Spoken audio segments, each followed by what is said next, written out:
ధర్మశాల గారు మనతో ఉన్నారు. వారు మంచి రచయిత. వారు నేను మొట్టమొదటిగా ఆదోనిలో కలుసుకున్నాం.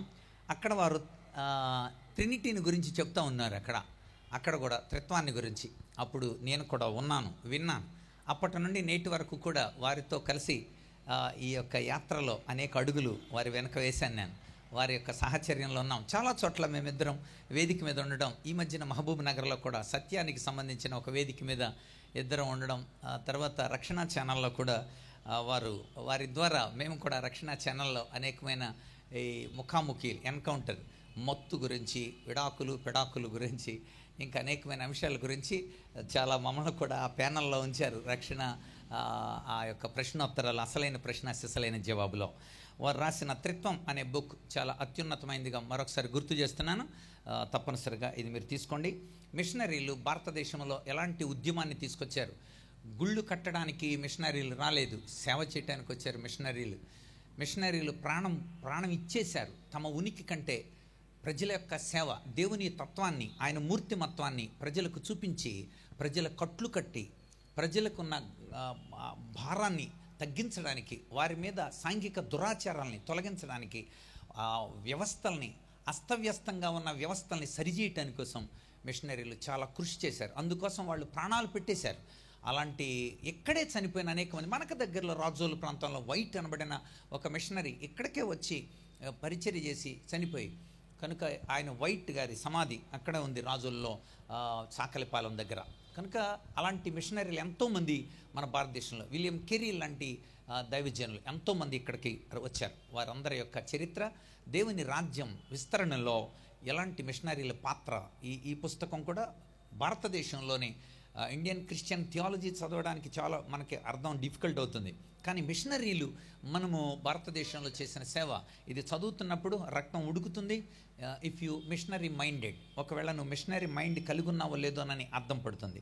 అంతేకాకుండా యెహోవా అల్లా ఒక్కడేనా అన్న ఈ ప్రశ్నకు కూడా చాలా డిబేట్స్లో పాల్గొన్నారు, నాకు తెలుసు. అందుచేత వారు మూలప్రతులు, లెక్సికన్, వీటన్నిటిని కూడా బాగా పరిశీలించి పరిశోధించిన అద్భుతమైన దైవజనులు.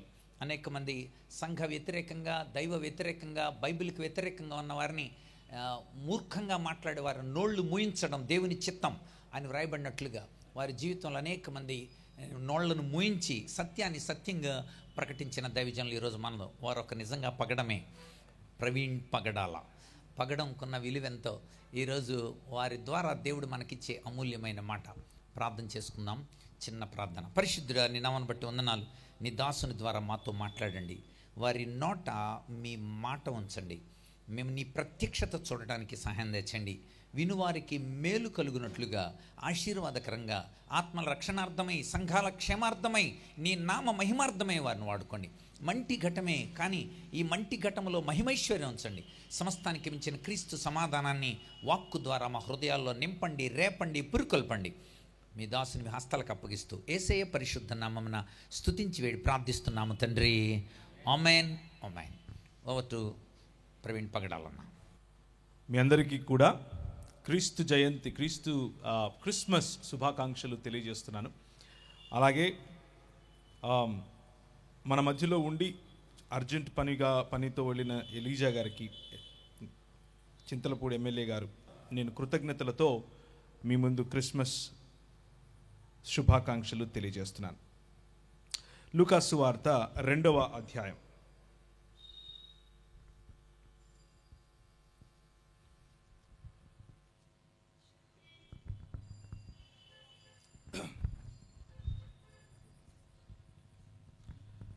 లూకాసు వార్త 1వ అధ్యాయం నుంచి మొదలు పెడతాను. ఇది మరియ పాడినటువంటి ఒక భక్తి గీతం. దేవుడు మరియ గర్భాన ఒక శిశువును, ఏ పురుషుని యొక్క ప్రభావం లేకుండా ఆమెకు ఒక శిశువుని ఇవ్వబోతున్నాడు అని చెప్పినప్పుడు మరియ పాడినటువంటి గీతం.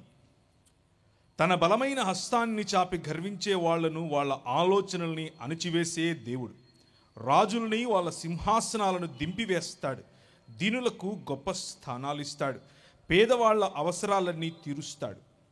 ధనవంతుల్ని వట్టి చేతులతో పంపేస్తాడు. తరతరాల నుండి మన పూర్వీకులతో అబ్రహాముతో అతని సంతతితో చెప్పినట్లు దేవుని ఇష్టానుసారంగా జీవించిన ఇశ్రాయేలు ప్రజలకు సహాయం చేస్తాడు, మరవకుండా వాళ్ళపై దయచూపాడు అంటూ ఒక పాట ఆమె, లేకపోతే ఒక భక్తి గీతం ఆమె పాడింది.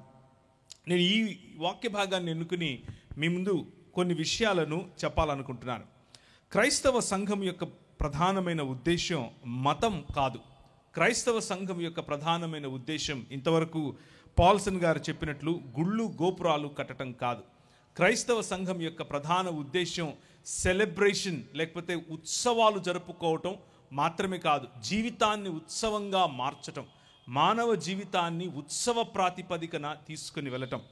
ఆ కోవలోనే 1773లో అందరికీ సమానమైనటువంటి న్యాయం జరగాలి అని భారతదేశంలో మొట్టమొదటిసారిగా చట్టం తీసుకొచ్చారు క్రైస్తవ మిషనరీలు.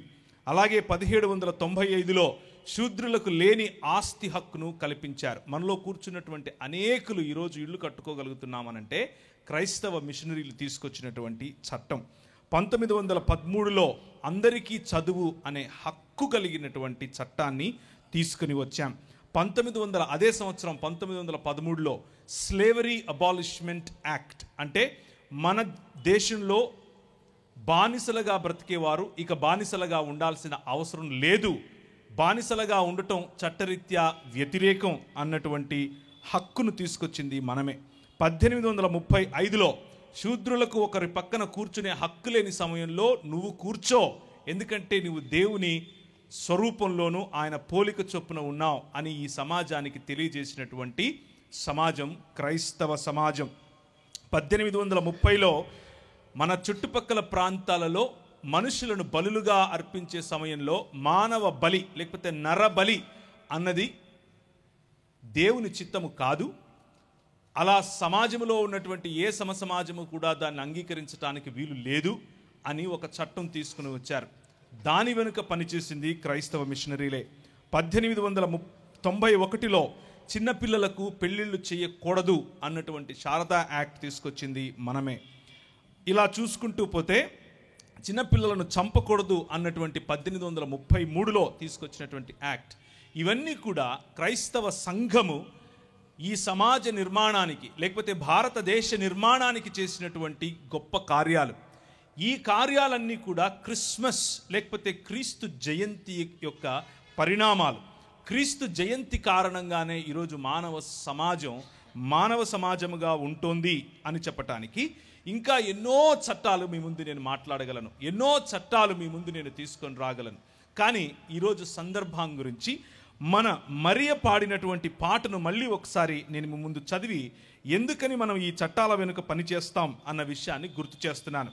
క్రిస్మస్ అన్నటువంటి ఈ శుభ సందేశం, ఈ సువార్త, ఈ శుభవార్త, దాని వెనుకున్నటువంటి అసలైన ఉద్దేశం బలమైన హస్తాన్ని చాపి గర్వించే వాళ్ళను వాళ్ళ ఆలోచనలను అలిచివేయటం, రాజులని వాళ్ళ సింహాసనాల నుండి దింపి దీనులకు గొప్ప స్థానాలు ఇవ్వటం, పేదవాళ్ల అవసరాలను తీర్చటం, ధనవంతులను వట్టి చేతులతో పంపటం, తరతరాల నుండి పూర్వీకులతో అబ్రహాము సంతానముతో చెప్పినట్లుగా దేవుడు ఈ ప్రపంచాన్ని ఆశీర్వదించటం, ఈ ప్రపంచాన్ని యేసుక్రీస్తునందు తన పరిపాలన క్రిందికి తెచ్చుకోవటం, ఆ పరిపాలనలో ప్రతి మనిషికి సమాన హక్కు, ప్రతి మనిషికి సమాన భోజనం, ప్రతి మనిషికి సమాన ఉద్యోగావకాశాలు, వనరులు, ప్రతి మనిషికి కావలసినటువంటి జీవన విధానం, జీవితంలో కావలసిన హక్కులు, వనరులు అందించటం, ఇది దేవుని రాజ్యమునకు సంబంధించినటువంటి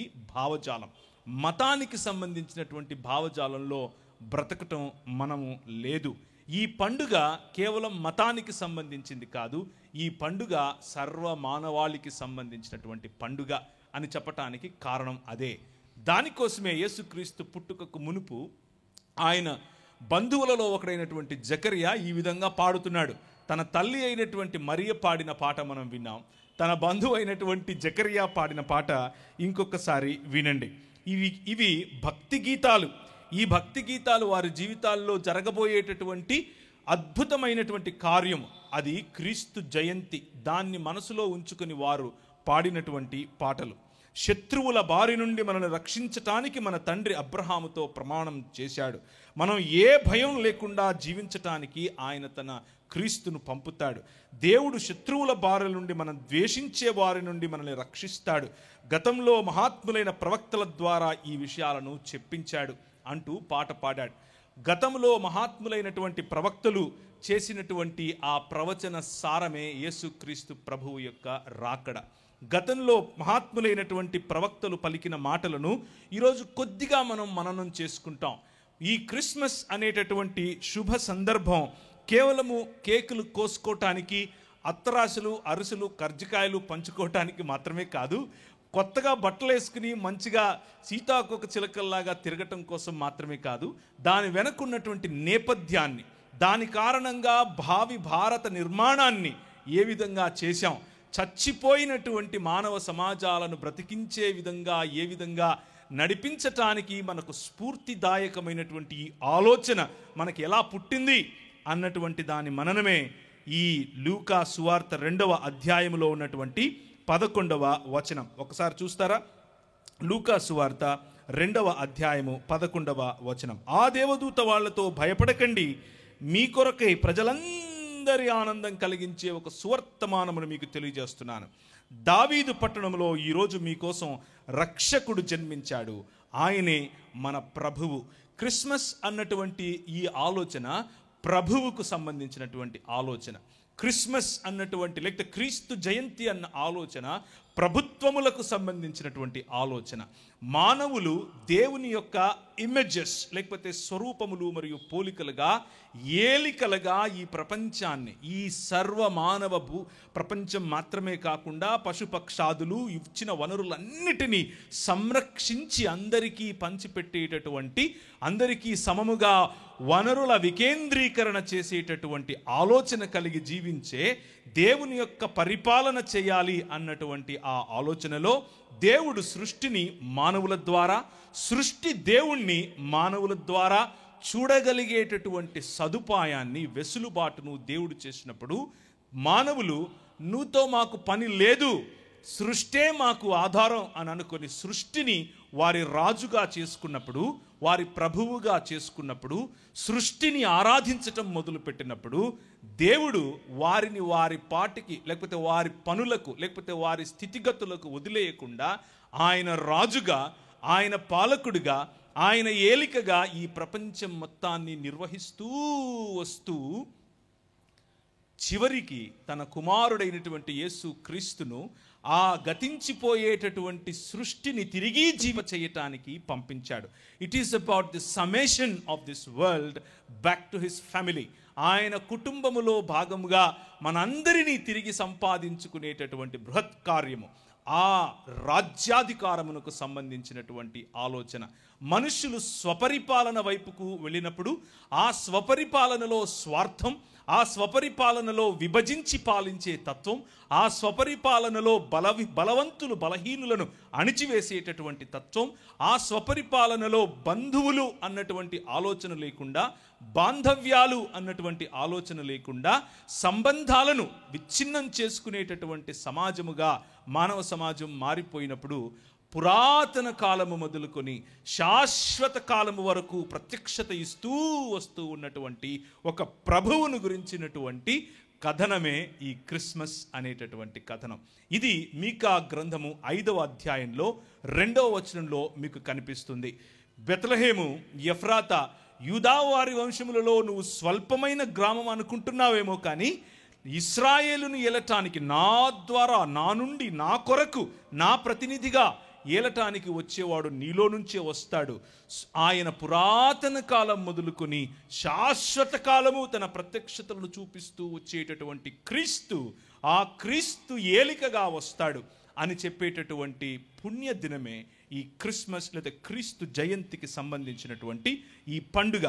ఈ పండుగ వెనుకున్నటువంటి కొన్ని విషయాలను మనం అర్థం చేసుకోవటానికి ముందుగా యేసు క్రీస్తు రావటానికి కావలసిన ఉండేటటువంటి ప్రధానమైనటువంటి కారణాలను మనం ఒక్కసారి చూసుకుని క్రీస్తు జయంతిని గురించినటువంటి 3 అంశాలు మాత్రమే చూసుకుని నేను ముగిస్తాను. ఎవరైనా సరే ఒకరు వేదిక మీద ఉన్నవారు యెషయా గ్రంథం 61వ అధ్యాయంలో నుంచి కొన్ని విషయాలు చదవమని నేను అభ్యర్థిస్తున్నాను. దయచేసి యెషయా గ్రంథం 61వ అధ్యాయంలో నుంచి మొదటి 5-6 వచనాలు గనక చదివితే చాలు, మనం ముందుకెళ్ళిపోదాం. చదవండి గట్టిగా.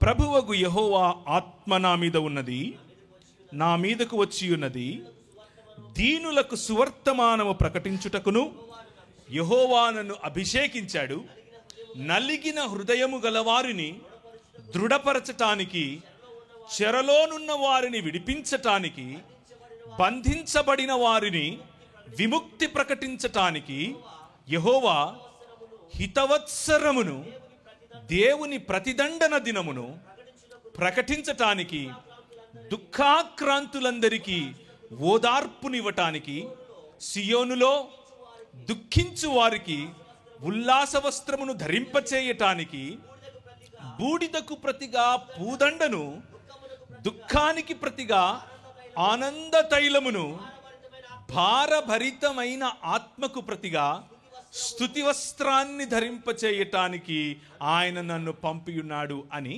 యేసుక్రీస్తు పుట్టుకకు 600 పైచిలుకు సంవత్సరాల క్రితమే యెషయా భక్తుడు ఇశ్రాయేలు, ఏ ఇశ్రాయేల్ అయితే ప్రపంచములో ఉన్న అన్ని దేశములను తిరిగి స్వస్థపరచటానికి, తిరిగి దేవుని కుటుంబములో చేర్చటానికి ఒక దీపస్తంభముగా, ఒక వెలుగుగా దేవుడు ఎన్నుకున్నాడో, ఆ ఇశ్రాయేలే దేవుణ్ణి రిజెక్ట్ చేయటం కారణంగా, దేవుని నువ్వు నాకు రాజు కాదు అని చెప్పటం కారణంగా, స్వపరిపాలనలోనికి వెళ్ళటం కారణంగా, లేకపోతే సృష్టి ఆరాధనలోనికి వెళ్ళడం కారణంగా, నెహుష్టాన్లను నిలబెట్టుకున్న కారణం చేత, మెలకులకు వారి పిల్లలను బలులిచ్చేటటువంటి కారణం చేత, స్థానికంగా ఉన్నటువంటి కనానీయులను పోలి వారి సిస్టమ్స్, వారు ఏర్పరచుకున్నటువంటి విధి విధానాల రూపంలో విధవరాండ్రను నిర్లక్ష్యం చేయడం కారణం చేత, వారు ఏర్పరచుకున్నటువంటి సిస్టమ్స్, వారి యొక్క విధి విధానాల రూపంలో పిల్లలకు వారు హక్కులు ఇవ్వకుండా ఉన్న కారణం చేత, రాజులను నెత్తిన పెట్టుకుని రాజులకు ఊడిగం చేసుకుంటూ మిగిలిన దేశాల్లో ఉన్న రాచరికమే వారు సంపాదించుకున్న కారణం చేత, రాజులను దేవుండ్లు చేసిన కారణం చేత, సేవకులుగా ఉండాల్సినటువంటి మనుషులు పెత్తందారీలుగా మారిన కారణం చేత, దూరము నుండి ఉన్నటువంటి అష్టసహస్రరాజు మొదలుకొని బబులోనుకు సంబంధించినటువంటి రాజులు మొదలుకొని, అష్షూరుకు సంబంధించిన రాజులు మొదలుకొని వారందరి యొక్క చెరలోనికి ఈ ఇశ్రాయేలు వెళ్ళిపోయినప్పుడు, ఈ ఇశ్రాయేలు వెళ్ళినటువంటి చెర నుంచి విడిపించటానికి మీకు ఒక శిశువును అనుగ్రహిస్తున్నాను.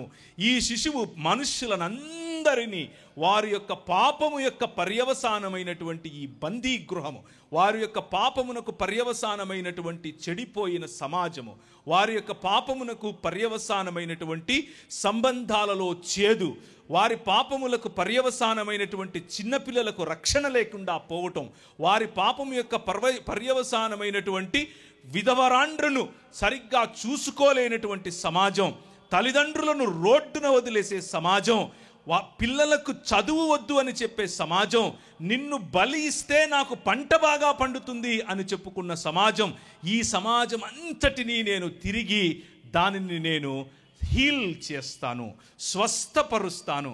అలా చేయటం కోసం, బూడిదకు ప్రతిగా పూదండనివ్వటం కోసం, దుఃఖాక్రాంతులైన వారికి స్తుతి వస్త్రం ధరింపచేయటం కోసం, ఎవరైతే బడుగు బలహీన వర్గాలుగా ఉన్నారో వారిని తిరిగి లేవనెత్తి సింహాసనముల మీద కూర్చుండబెట్టడం కోసం, వారి జీవితాలు మార్పు చెందటం కోసం నేను వస్తాను అని ప్రకటించాడు.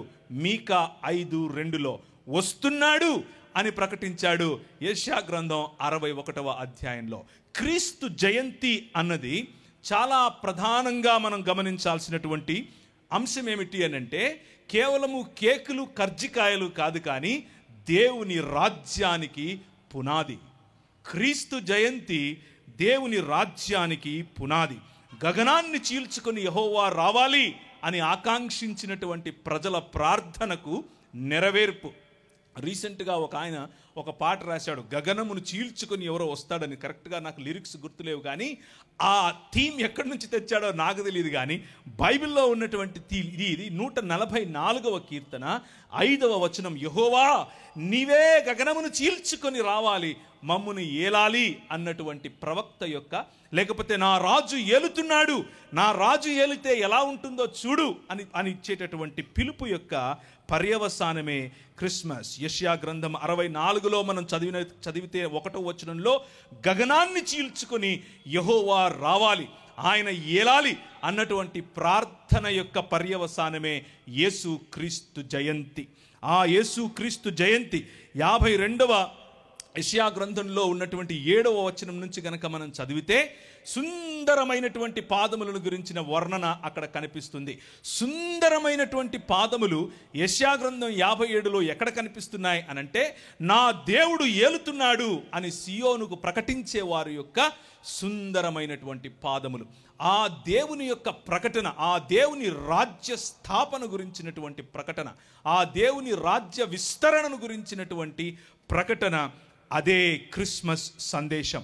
కీర్తనల గ్రంథం 93వ అధ్యాయము 1 నుంచి 3 గనక చదివితే, నా దేవుడు రాజ్యం ఏలుతున్నాడు, ద లార్డ్ రీన్స్ అని చెప్పటమే క్రిస్మస్ వెనుక ఉన్నటువంటి ప్రధానమైనటువంటి లక్ష్యం.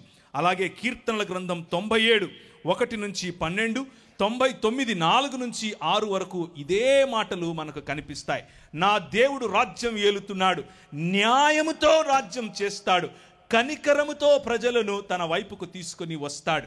ఎందుకు అనంటే, మానవ సమాజము యావత్తు తన సృష్టికర్తను మర్చిపోయి, తన సృష్టికర్త తనకిచ్చిన అధికారాన్ని మర్చిపోయి, ఆ అధికారాన్ని కోల్పోయి సృష్టి చేతికి ఇచ్చేసి ఆ సృష్టికి బానిస అయిపోయి, ఈ లోక మర్యాద చొప్పున, ఈ లోకములో మనం ఏర్పరచుకున్నటువంటి సిస్టమ్స్ కారణం చేత, మనం ఏర్పరచుకున్నటువంటి విధి విధానాల కారణం చేత నలిగి, మనం ఏర్పరచుకున్నటువంటి విధి విధానాల కారణం చేత దేవుడికి దూరమై, మనం ఏర్పరచుకున్నటువంటి విధి విధానాల కారణం చేత మనము ఈ సృష్టిని పోలి కళ్ళుండి చూడలేని సమాజముగా, నోరుండి మాట్లాడలేని సమాజముగా, చేతులుండి పనిచేయలేని సమాజముగా, కాళ్ళుండి నడవలేని సమాజముగా, అనగా మన చేతులతో మనం చేసుకునేటటువంటి బొమ్మల వలె మనం తయారయ్యాం. అలాంటి సమాజాన్ని తిరిగి పునరుద్ధరీకరించటానికి, అలాంటి సమాజాన్ని తిరిగి తన జీవము కలిగినటువంటి సంబంధంలోనికి తీసుకుని రావటానికి, రాజులుగా, ఏలికలుగా, పాలకులుగా చేయటానికి ఆయన పూనుకున్నటువంటి ఆలోచనే క్రీస్తు జయంతి. యెషయా గ్రంథం 9వ అధ్యాయం 6వ వచనం మనకు చదివి వినిపించారు. మనకు చదివి వినిపించినటువంటి ఈ వాక్య భాగంలో క్రీస్తు జననం వెనుకున్నటువంటి ప్రధానమైనటువంటి లక్ష్యం మనకు కనిపిస్తుంది. మనకొక కుమారుడు అనుగ్రహించబడను, ఆయన ఏం చేస్తాడంట? ఆయన భుజముల మీద రాజ్యభారం ఉంటుందంట. అది క్రీస్తు జననానికి వెనుక ఉన్నటువంటి ప్రధానమైనటువంటి లక్ష్యం, యేసు క్రీస్తు యొక్క రాజ్య స్థాపన. ఈ రాజు చాలా సున్నితమైన మనస్సు గలవాడు. ఈ రాజు మనం ఎన్నుకున్నటువంటి రాజులను పోలినవాడు కాదు. ఇశ్రాయేలీయులు వచ్చి సమూయేలుతో అన్నారు, అన్ని దేశాలకు రాజులున్నారు, మాకేమో రాజు లేడు, మేము ఒక రాజును ఎన్నుకుంటాం అని అన్నారు. అందుకు ప్రభు అన్నాడు, ఇశ్రాయేలు, నువ్వు నీ భాగ్యం ఎంత గొప్పది, యెహోవాయే రాజుగా గల నీ భాగ్యం ఎంత గొప్పది. నీ ముందు అన్యజనులు ఏషాలేస్తారా బాబు, కానీ నువ్వు ఉన్నత స్థలములను తొక్కుతావు. నిన్ను పిలిచింది అందుకు, కానీ నువ్వేం కోరుకుంటున్నావు? అన్యజనుల వలె, ఈ లోకములో ఉన్నటువంటి సిస్టమ్స్ లాగా నీకు రాజు కావాలనుకుంటున్నావు. నువ్వు తృణీకరించేది సమూయేలును కాదు, నన్ను అన్నాడు. 1 రాజుల గ్రంథంలో మీరు వెళ్ళి ఈ సమయం దొరికితేగిన మీరు చదివి చూడగలరు. నన్ను తిరస్కరిస్తున్నారు, సరే పర్వాలేదు, కానీ మీరెన్నుకునే రాజు ఏం చేస్తాడు తెలుసా? వాడి రథం వెళుతూ ఉంటే మీ పిల్లలు ముందు కొందరు పరిగెట్టాలి, వెనకల కొందరు పరిగెట్టాలి.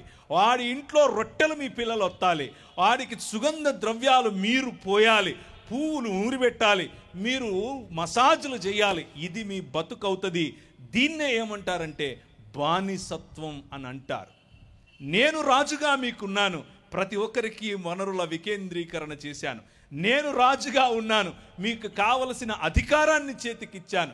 సృష్టిని చూడండి అని అన్నాను, సృష్టిని కాయండి అని అన్నాను, సృష్టిని సంరక్షించండి అని అన్నాను. ప్రతి చెట్టు, ప్రతి పుట్ట, ప్రతి పక్షి, ప్రతి జంతువు, ప్రతి మనిషి దేవుని యొక్క ప్రణాళికలో ఏ విధంగా సమకూరాలో, ఏ విధంగా సుభిక్షంగా వర్ధిల్లాలో అలా చేసే బాధ్యతను నీకు ఇస్తే నువ్వేమంటున్నావు? నేను బానిసనవుతానంటున్నావు, నీ కర్మ అని అన్నాడు. అందుకే ఈ పిలుపు. కానీ ఈ రాజు వస్తాడు చూసావా, నన్ను పోలిన నా కుమారుడైనటువంటి ఈ రాజు వస్తాడు చూసావా, ఆయన పైవస్త్రము విప్పే రాజు. నిన్ను వస్త్రములతో కప్పటానికి, మన దేశంలో నేను ఇంతకుముందు చెప్పినట్లుగా స్త్రీకి పైవస్త్రం వేసుకునే హక్కు లేని సమయంలో స్త్రీ పైవస్త్రం వేసుకోవచ్చు అని చట్టం తీసుకొచ్చిన క్రైస్తవ సమాజం ఎందుకు తీసుకొచ్చింది అనంటే, ఫిలిప్పీయులకు రాసిన పత్రిక 2వ అధ్యాయంలో యేసుక్రీస్తు రాకడను గురించినటువంటి ఆలోచన. యేసుక్రీస్తు రాకడ ఎందుకు అలా జరిగింది అనంటే, ఆయన దేవునితో సమానముగా ఉండుట విడిచిపెట్టకూడని భాగ్యముగా ఎంచుకోలేదు, కానీ దాసుని స్వరూపము ధరించాడు. మనుష్యుని పోలికలో పుట్టి దాసుని స్వరూపము ధరించాడు. ఈ రాజు దాసుడు, ఈ రాజు సేవ చేయువాడు, సేవించటమే పాలించటము అన్నటువంటి ఏకైక సూత్రాన్ని ఈ ప్రపంచానికి పరిచయం చేసిన మహారాజు. ఆ రాజు పుట్టుక క్రీస్తు జయంతి. అర్థమవుతుందా?